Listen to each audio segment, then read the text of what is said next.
வீட்டுக்குள்ள போறதுக்கு முன்னாடி சாமியை கும்பிடுங்க. இத காலால வீட்டுக்குள்ள தள்ளி விடு மதி. அக்கா இதெல்லாம் எதுக்குக்கா பண்றோம்? இப்படி பண்ணா வீட்டுல செல்வ செழிப்பு என்னைக்குமே குறையாதுன்னு ஒரு ஐதீகண்டா. வலது கால் எடுத்து வச்சு உள்ள போமா. வா உள்ள போலாம். உள்ள கூட்டிட்டு போ. விளக்கேத்து மதி. ரேவதி அம்மா. பாலும் பழமும் ரெடி பண்ணுமா. சரி. குடிடா. அதனடி பழத்தை பிச்சு கொடுக்கற பழக்கம். சுரேஷ் சாப்பிட்டு மீதியை தானே பொண்ணுக்கு கொடுக்கணும். பரவாயில்லம்மா இருக்கட்டும்.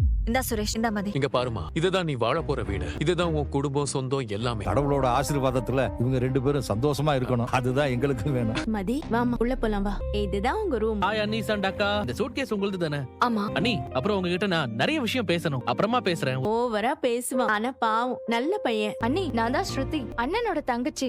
என்ன ஞாபகம் இருக்குல்ல?